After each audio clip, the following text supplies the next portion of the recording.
Tasya Atasha dan Selici merupakan dua food vlogger yang mendapat kritik dari Cimehong akibat mereview Bika Ambonnya. Mereka mengungkap adanya serangga dari produk makanan Cimehong. Alih-alih berbenah, Cimehong malah mengkritik balik Tasya Atasha dan Selici. Dia menilai kedua food vlogger itu berintensi untuk menjatuhkan usahanya. Dalam acara Pagi-Pagi Ambyar, Selici mengutarakan adanya komunikasi dengan pihak Cimehong. Menurut Selici, Cimehong menegurnya setelah konten review Bika Ambon viral. Dia mengungkap Cimehong menuliskan kata-kata yang ofensif. Oleh karena itu, Selici berharap Cimehong menjaga sikap dan tutur katanya sehingga tidak melukai pihak lain. Cuplikan video pesan menohok Selici untuk Cimehong ini viral di media sosial. Perihal itu, sejumlah netizen yang budiman turut memberikan respon dan komentar yang beragam.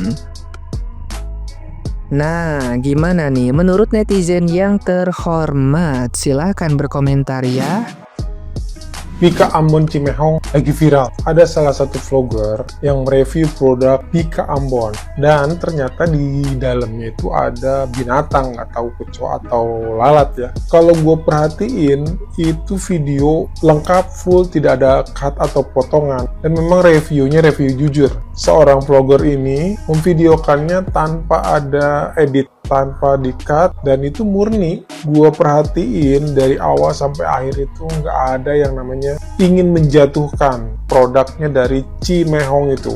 Nah, seharusnya Cimehong itu apa salahnya sih minta maaf gitu kan, menerima kritikan dari siapapun. Mungkin ini kesalahan, mengakui aja kesalahannya, syukur-syukur kasih kompensasi. Supaya apa? Supaya orang lebih simpati. Sekarang gini, coba lihat review-review orang-orang pada buat VT ya menyalahkan Cimehong. Kenapa? Ya namanya juga binatang. Kalau memang itu nggak disengaja, tinggal ungkapin aja, minta maaf tidak disengaja, apa salahnya gitu.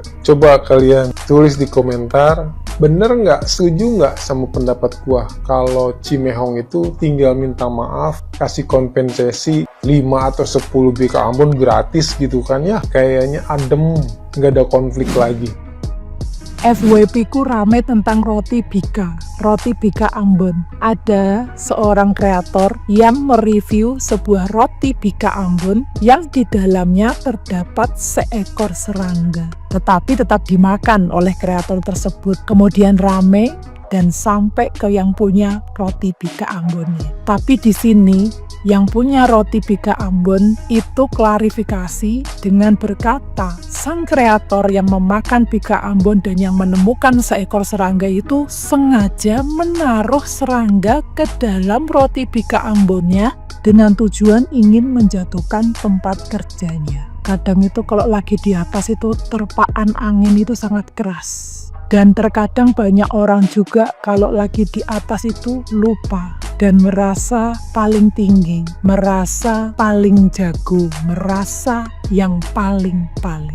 Gak ada salahnya kita itu menerima saran dan kritik dari pembeli. Kalau memang masakannya enak, kalau memang banyak pelanggan yang meminati masakan kita, pastinya pelanggan akan kembali lagi. Susahnya untuk berkata maaf, susahnya untuk menerima saran dan kritik dari pembeli. Biasanya ini terjadi dengan orang yang sedang berada di atas. Di sini Mbak Inem Jogja pengen sharing buat kalian-kalian yang punya usaha makanan atau toko. Memang pembeli itu raja. Memang kita tidak bisa berbuat apapun. Terjadi juga banyak hal-hal seperti ini memang sengaja dimasukkan serangga supaya usaha kita jatuh. Tapi pentingnya pengendalian diri. Ya, kita tidak pernah tahu apakah itu memang sengaja diberikan serangga atau tidak. Sehingga harus bijak dalam bermedia sosial. Jangan sampai menciptakan keonaran dan kekeruhan yang akhirnya menyebabkan usaha kita jatuh.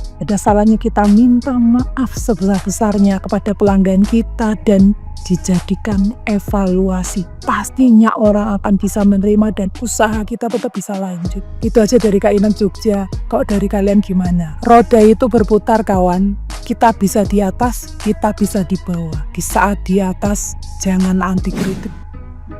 Kalian sudah lihat belum VT di mana ada seorang TikToker yang scrolling VT lamanya Cimehong dan mendapati beneran ada serangga yang hinggap di Bika Ambon yang sedang Cimehong panggang. Nah, ini bener-bener barang bukti yang tidak terelakkan bahwa konten kreator seperti Tashi dan juga Shirley C yang menemukan ada serangga gitu ya, ada binatang gitu ya di kue Bika Ambonnya Cimehong, itu memang bukan settingan atau bikinan ataupun bayaran dari lawan kompetitor mereka gitu ya, kompetitornya Cimehong maksudnya. Nah guys, dari sini ya aku pengen mengajak kalian belajar sedikit tentang astrologi. Dan kenapa kalau sekalipun Cimehong orang yang Kristen yang cukup kita kenal, cukup religius lah ya, sedikit-sedikit bawa Tuhan, sedikit-sedikit menyalahkan iblis gitu ya kan. Padahal banyak sekali orang tidak menyadari iblis yang paling berbahaya itu adalah iblis yang ada di dalam diri kita. Ya, yang kata Cimehong, aku patahkan dalam nama Yesus, tapi dia sendiri tidak sadar ya.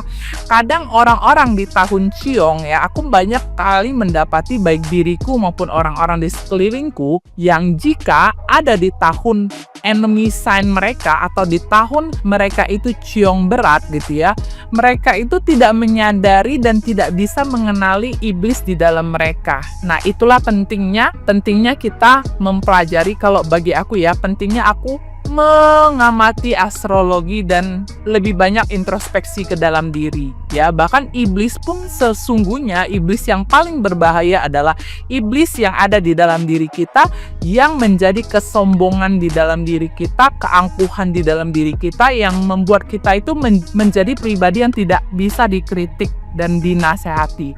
Saat orang mencoba mengkritik, kita anggap itu adalah sesuatu orang-orang yang mau menjatuhkan bisnis kita.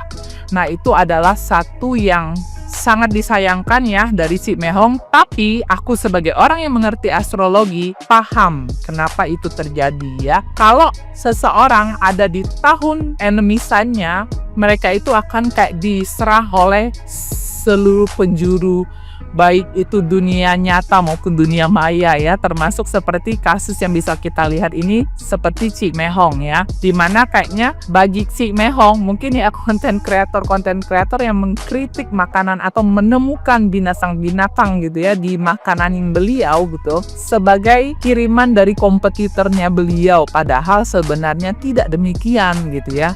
Nah, kenapa aku bisa tahu kayak begitu guys? Karena kan waktu di awal-awal di mana Cimehong itu viral, kalau tidak salah tahun 2022 ya, yang dia tuh bener-bener viral banget gitu kan ya, 2021-2022 Cimehong itu pernah bilang dia usianya berapa, dan aku cari tahu ternyata kayak kemungkinan besar dia itu adalah Shio Macan ya, Shio Macan kalau tidak salah Macan yang lahir di tahun 74 ya guys ya. Nah, dan karena tahun depan kita akan memasuki tahun kuda, which is kuda juga adalah salah satu gengnya Macan juga ya, maka bisa itulah ya yang menjadi penyebab di mana tahun ini tuh energi Macan juga sangat terambil gitu untuk kelahiran bayi-bayi kuda next year ya.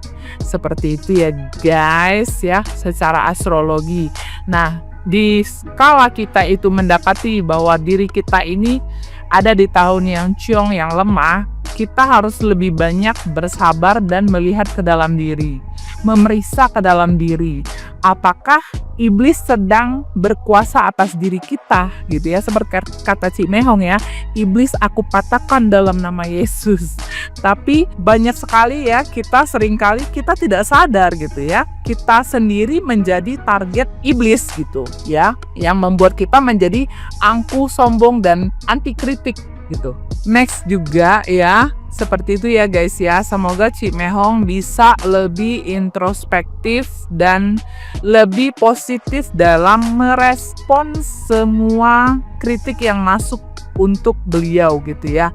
Gak ada kok yang pengen menjatuhkan Cimehong gitu ya. Kita semua hanya sangat menyayangkan gitu ya respon beliau terhadap kritik yang beliau terima gitu. Semoga Cimehong sukses selalu ya, mau memperbaiki diri dan lebih introspeksi diri dan tidak menyalahkan, membawa-bawa iblis maupun Tuhan di dalam setiap kritik yang dia terima. Oke guys, gitu aja. Semoga infonya bermanfaat. Thank you for watching and God bless you.